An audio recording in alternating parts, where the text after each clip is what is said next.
I remember standing there in my wedding suit, watching two police officers walk through the venue doors and thinking, this cannot be real. My wife of 40 minutes was still holding her bouquet. There were flower petals on the floor. The cake hadn't even been cut. And my father was standing to the side with his arms crossed, watching it happen like he'd been expecting it. She looked at me when they reached her, not screaming, not panicking, just looking at me with these eyes that were asking one question: why? I didn't react the way most people would have. I didn't shout. I didn't chase the officers. I just stood there, and people probably thought I was in shock. Some of them were right, but a part of me, a quiet, cold part of me, had already started thinking, already started remembering things, already started connecting dots that I hadn't let myself connect before.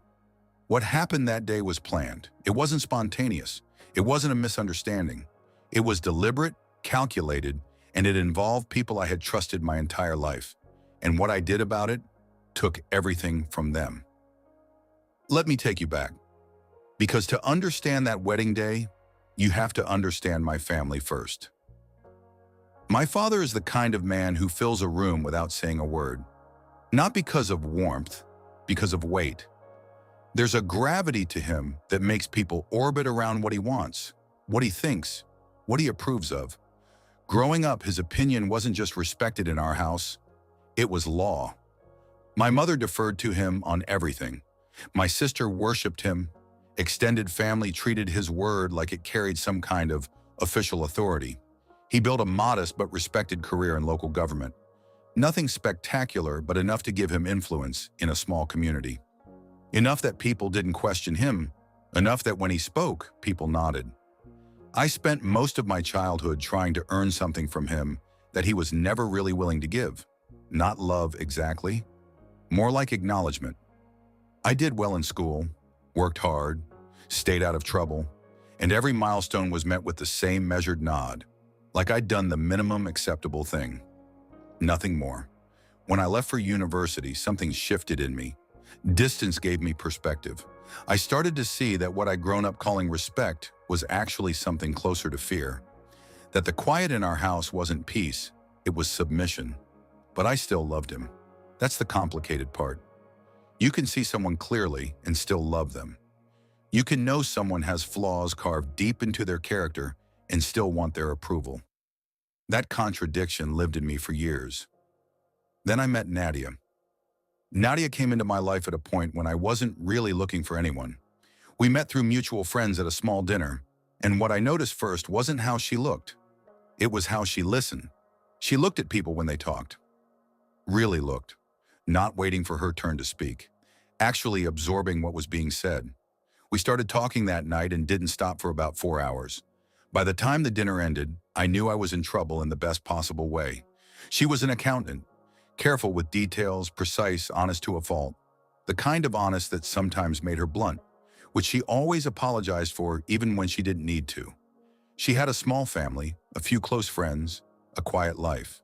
No drama, no hidden layers. What you saw was what she was. My family met her about 6 months in. My mother was polite, warm enough in that surface way she had. My sister Priya was civil, friendly even on the surface. But there was something underneath it, a stillness behind her smile when Nadia spoke. I noticed it once or twice and filed it away without examining it. I should have examined it. My father shook Nadia's hand and said, "So you're the one." Not warmly, more like he was making a note of something. The first red flag, if I'm honest with myself, came about 2 months after that meeting. My father pulled me aside during a family dinner and said he'd heard some things. When I pressed him on what things, he was vague, said someone had mentioned that Nadia had a past. I asked him who told him that. He waved his hand and said it didn't matter. I should just be careful. I dismissed it. Nadia was one of the most straightforward people I'd ever met. There was no hidden past. She'd had relationships before me, as most adults have, and she'd been open about them when it came up naturally. There was nothing dark there. But I made a mistake. I didn't tell Nadia about that conversation. I kept it to myself, thinking I was protecting her from unnecessary tension. That silence would cost us later. The second red flag was Priya. My sister is 3 years younger than me and has always existed in my father's shadow in a different way than I did. Where I tried to step out of it, she leaned in. His approval was her oxygen. Everything she did was filtered through how he would see it. When I announced the engagement, Priya's reaction was off. She smiled and hugged me, said all the right things. But over the following months, little things accumulated. She would go quiet when Nadia's name came up. She forgot to include Nadia in a family group chat for weeks, claiming it was an accident. At the engagement dinner, she made a comment about how everything happened so fast, with a smile that didn't match her eyes. Nadia noticed too. She mentioned it to me once, gently saying she felt like Priya didn't fully accept her. I told her Priya just needed time, that my sister was protective of me and this was normal. I believed that. I wanted to believe that. The months leading up to the wedding were mostly good. We planned carefully. Nadia was excited and calm at the same time. In that way she had. We picked a venue, did everything right. My father's behavior was distant, but not overtly hostile. Priya was involved in planning to a degree, helped with some coordination. Looking back, I now understand why she wanted to be involved. She needed to know the logistics. She needed to know exactly how the day would unfold. I didn't see it then, I do now. The morning of the wedding was one of the most peaceful mornings of my life. I know that sounds strange given what came later, but it's true. I woke up with this quiet certainty, like something that had been searching had finally found its place. I got dressed, talked with a couple of friends who were with me, sent Nadia a message that just said, "Today is the day." She sent back a single heart. The venue was beautiful. Not extravagant, just warm. Flowers everywhere. The kind of lighting that makes everything feel slightly golden. Guests arrived, and there was that particular energy that only exists at weddings. People happy in a way that has nothing to do with them personally. Just catching the feeling of something beginning. The ceremony itself was perfect. I mean that without exaggeration. When Nadia walked in, I forgot to breathe for a moment. We said our vows in front of about 80 people, signed the papers, and became, officially, each other's family. 40 minutes later, the police walked through the door. There were 2 of them. They looked uncomfortable, actually, like they hadn't expected the setting. The flowers, the guests still holding champagne glasses, the photographer still moving around the edges of the room. They spoke to the venue manager first, who pointed them toward my father. My father, who had been standing near the back most of the evening. They had a short conversation I couldn't hear. Then my father pointed at Nadia. The room didn't go silent immediately. It happened in a wave, people nearest to the officers going quiet first, then that quiet spreading outward until everyone was still. Nadia was standing with her friends, mid-laugh at something, when the officers approached her. I watched her face change. The laugh faded. She looked at them, then at me, then back at them. They told her there had been a complaint, that someone had alleged she was in the country on a fraudulent visa and had provided false documentation to obtain a marriage license. There was a long moment where nobody moved, and then one of them said she needed to come with them for questioning. Nadia looked at me again. That look. She wasn't crying. She wasn't shouting. She was just looking, waiting for me to say something that would stop this. I looked at my father. He was still standing with his arms crossed, watching. Not surprised, not concerned. Watching. I looked at Priya. She was looking at the floor. I looked at my mother, and she had turned slightly away, like if she didn't face it directly, it wasn't happening. Nobody said a word. 80 people in that room, many of whom had known my family for years, and not one person spoke up. Not one person said, "Wait," or "This is wrong," or "Let's talk about this," before she goes anywhere. The officers walked Nadia out. She went with them quietly, with dignity, holding the end of her dress so it wouldn't drag on the floor. I stood in the middle of my wedding venue, in my wedding suit, and watched her go. I didn't follow immediately. I know that's hard to understand. People have asked me about it since, and I've tried to explain it. But it's one of those things you can only really understand if you've been inside that particular kind of shock. It wasn't that I didn't want to act. It was that I was doing something else in that moment. I was watching, I was reading the room, and what I saw told me everything. Because here's what guilt looks like when it's trying to hide. It looks like someone who knows exactly what to do next. Priya pulled out her phone within 30 seconds of Nadia leaving. My father walked calmly to get a drink. My mother started making small talk with a guest nearby, this frantic, too loud conversation about nothing, like white noise she was generating to drown out her own conscience. None of them looked at me. An innocent family, surprised by something like that, would have come to me, would have gathered around, would have asked questions, would have been visibly shaken. They were composed. They were ready.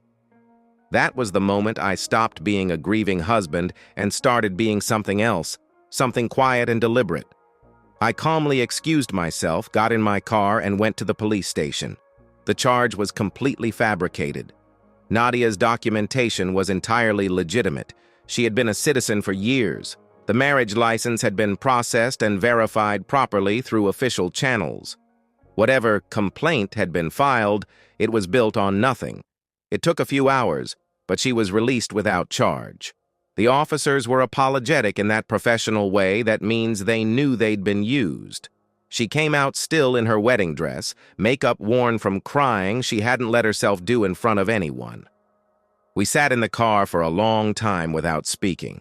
Then she said, "It was your father, wasn't it?" It wasn't a question.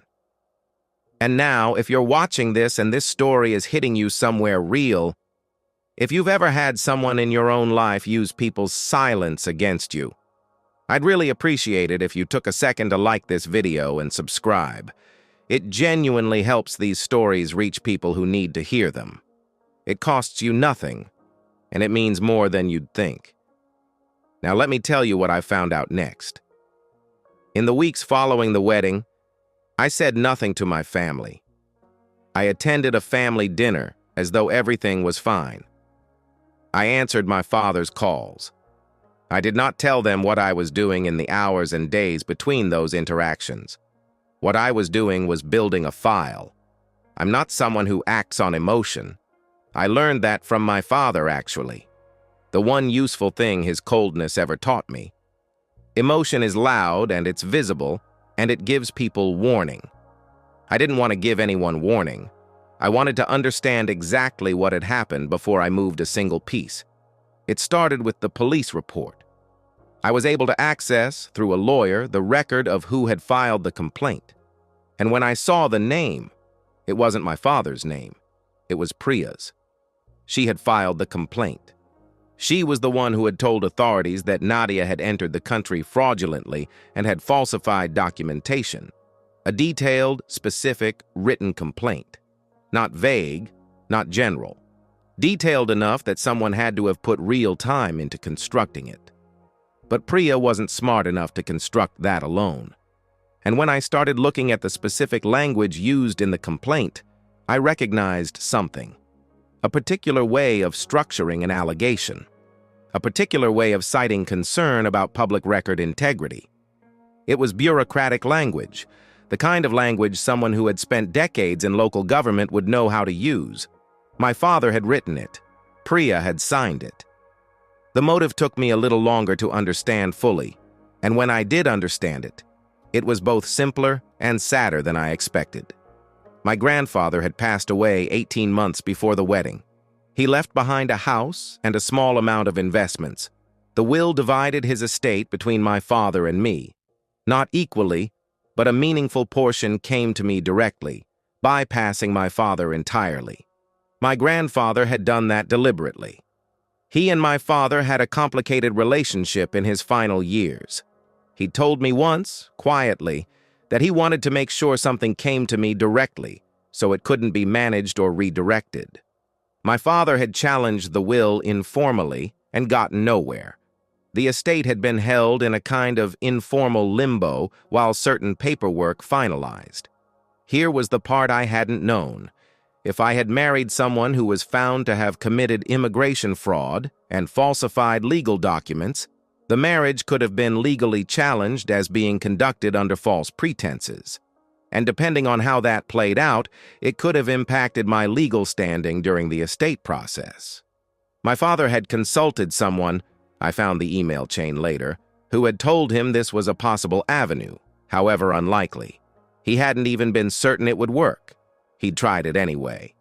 He'd been willing to have my wife arrested at our wedding, humiliated in front of everyone we knew, potentially detained and investigated on the basis of a lie built around a possible legal strategy that his own consultant had described as a long shot. He'd done it for money, for a house, and he'd used my sister to do it. When I had everything documented, I sat with it for 3 days. I want to be honest about that period because I think it matters. I wasn't calm. I went through a stretch of about 48 hours where I was so angry I couldn't sleep, couldn't think in straight lines, kept circling back to the image of Nadia walking out of that venue in her wedding dress, surrounded by people who said nothing. Nadia was the one who steadied me, actually. She sat with me one evening and said, "Whatever you do, don't do anything that makes you someone you don't recognize, because then they've taken 2 things from you." She was right. She's usually right. So I did what I should have done from the beginning. I went to a lawyer, a good one, and I laid everything out. The legal process moved slowly, as it always does, and I won't pretend it was dramatic in the way things are dramatic in films. There was no single confrontation. There was no moment where I stood across from my father and delivered a speech. That's not how real consequences work. What happened was quieter and more permanent. The lawyer filed a formal complaint regarding the false report Priya had submitted to the police. Filing a knowingly false complaint to law enforcement is, in most places, a criminal matter. Priya had not been careful. She had signed her name. She had used her real contact details. There was a paper trail, and we handed it over completely. Simultaneously, we submitted evidence to my father's employer, the local government body he'd worked for, regarding his involvement in constructing a document intended to fraudulently initiate a law enforcement action. This wasn't just a personal moral failing. It was a potential misuse of his knowledge of public systems, and it was done for personal financial gain. They took it seriously. I also reached out privately to 2 journalists I knew peripherally through my own professional network. I didn't ask them to publish anything immediately.